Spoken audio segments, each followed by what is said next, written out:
Welcome to your Optimal Personal Economy podcast with Justin Bennett.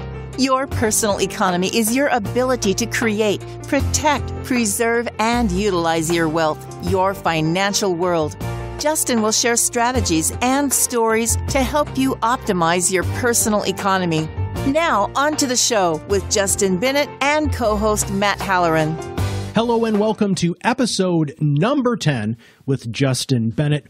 Today we're going over the 7 reasons you should work with a professional. Justin, how are you today and what's going on, man? I'm doing great, Matt. How are you? I am doing great. I'm really excited to hear more about the reasons that you've come up with to work with a professional specifically. So let's just dive right in. Sure. I gave this some thought, and I think oftentimes there's a lot of people in the marketplace that either try to do it themselves or simply are just unsure about working with a professional. And I thought that if we can provide specific reasons, it may resonate with some people and may cause them to really look at the decision a little bit differently than if they didn't have these reasons available to them. So I thought that it would be helpful to share some context from where I'm coming at this list of reasons. Well, do you mind if I ask you how you define the word professional? I think professional is somebody that has knowledge and expertise in a craft. And so when we talk about professional in this context, it's a professional that happens to be in the planning business. And the planning business is very macroeconomic.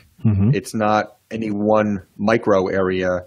And so therefore, a professional in the planning business is one that understands an overall personal economy and how planning is integrated and coordinated together. I think that's a magnificent definition. All right, so let's start with reason number 1 to work with a professional. Reason number 1, Matt, I would say is to spend time with family. I think that, a lot of people who are busy find themselves wanting to spend time with family, and if we can free up some opportunity and some time for them to travel, coach, just spend time down the beach, in the mountains, wherever they may be with their family, they ultimately create memories that not only they will remember, but their children and their spouses will ultimately remember. And I think that makes a very, very large impact on people and development and growth. So, by working with a professional, I would say reason number 1 is it just gives you more time to spend with your family. Because you're delegating, right? I mean, you're delegating to somebody who's trustworthy. That's exactly right. And you feel great about delegating to that person. Mm-hmm. I mean, that has to be understood and discussed up front and constantly checked in, right? Mm-hmm. I mean, the client needs to constantly check in with the professional and the professional with the client, frankly, to make sure that there's this ongoing feeling of trust and building trust. It doesn't just happen overnight just from the inception. The professional has to work really, really hard at it, and they have to be able to demonstrate value. Fantastic. Okay, good. All right, what's number 2? Number 2 is to spend time with your hobby or your interest. I think a lot of people often say, I like playing golf, I like boating, I like skiing, I like traveling, or whatever it may be. And sometimes people just don't realize that they can do that.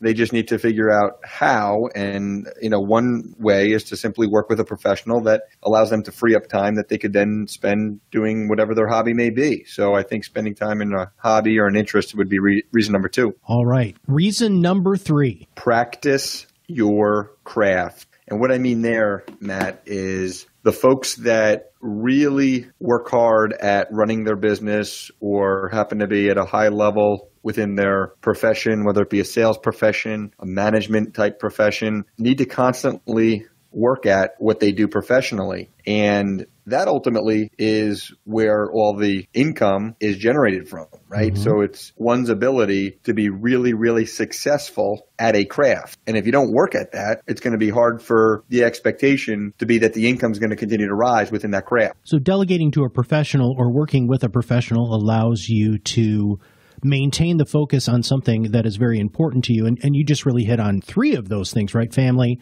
hobbies, and now, really focusing on your business. What's number 4? Number 4 would be give back to your purpose. And if I can expand on that, I would say it doesn't have to be, it doesn't have to be a monetary contribution. It doesn't have to be a check to a charity, although it can be. It could just simply be giving time. It could be, starting a foundation. It could be, a number of ways. It could just be, supporting a family, a friend, or whomever. But I think if you have an opportunity to give back to whatever your purpose may be, then you start to feel really, really good about yourself. And I think by having a professional that, you're working with as it relates to your planning, you're going to find that you're going to have a lot more time to give back to whatever your purpose may be. I love that one. I wish more people felt comfortable delegating to a professional like you, because then, as corny as this might sound, Justin, that would actually make the world a better place. It would. And I think, there would be a lot less regret, because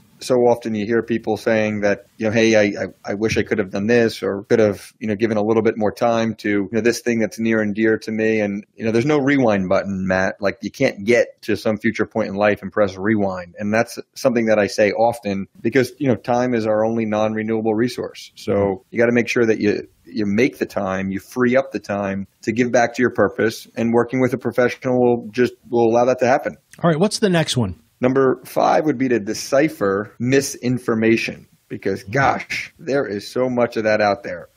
Yeah. Wow. It's unbelievable. Leaning on a professional to make sure that they're able to show you what is true and what is not. That's a really insightful comment. I like that. And if you think about it, we could expand on it in a very practical sense. And, we can relate it to a conversation within planning, whether it be wills and trusts, or life insurance, or investments, or umbrella policies, or taxes, or real estate. And, the list goes on and on. But ultimately, if you take one of those, micro topics and you type it into that Google search, in approximately 0.39 seconds, you get back 6.9 million hits on a topic. And, how are you supposed to decipher what's real, what's not real, and how it applies to you? It's really confusing and crazy, and it just leads to a lot of misinformation. Yeah. Wow. All right. Number 6. Number 6 would be to, keep pace with a rapidly changing marketplace. I mean, the marketplace is, as a result, the changes are a result of technology, different solutions and strategies that are available today that weren't available years ago. And so, how do you keep pace with that? How do you stay on top of it? How do you constantly educate yourself if you're doing it on your own as opposed to working with a professional? And I think working with a professional is somebody that happens to be committed to his or her craft. And so therefore, since they're committed to their craft, they're keeping pace with a quickly changing environment. I like how that partners with number 5 there, because, getting out of a misinformation is really what a professional can do. And if you try to do it on your own, you can think that you're educating yourself very, very well on a specific topic. And unfortunately, you're educating yourself with misinformation. That's exactly right. And, although you can understand to a certain extent, if you're not a professional, a topic in planning or money, and that's fine. However, if you can't understand the application of that in an overall integrated and coordinated way, then it may result in an outcome that's not as favorable as you want. Gotcha. All right. What is the last reason why our listeners should work with a professional? We say number 7, as the number 7 reason to work with a professional is because Google can't customize conversation and can't take into consideration unplanned life events, right? So when you think about it, a lot of times when you go to the computer, something has already happened, right? So it's like, you got a big bump on your elbow and you want to find out what it is. Well, the bump's there, right? Like, so you can't avoid it. You could try to fix it and get rid of it and what that best remedy may be. But, part of what we talk to our clients about is planning is getting out in front of something before it happens and being able to be in a position so that ultimately when it does happen, and if it does happen, you're able to be in the strongest position possible and you're in a proactive position versus a reactive position. And constantly going back to, the internet and trying to figure out how to fix something after it happens is very, very inefficient. And so as a result of working with a professional, they'll be able to take into consideration things that you wouldn't otherwise think about. So they can really customize your planning and your forward-looking expectations on how life may play out, and then be able to build in some very, very strategic solutions that will be able to take into consideration what might happen. All right. Well, let's review all of those 7 so we can wrap up our podcast today. Sure. So number 1, spend time with family. Number 2, spend time with your hobby or your interest. Number 3, practice your craft. Number 4, give back to whatever your purpose may be. Number 5, decipher misinformation. Number 6, keep pace with a quickly changing marketplace. And number 7, Google cannot customize your planning. Wonderful. Well, Justin, thank you once again for your thought leadership today. Thanks, Matt. Appreciate your time. And if you have not subscribed to our podcast yet, make sure you click the subscribe button below. Pretty soon we'll see you on the other side of the mic. Thanks, and have a great day.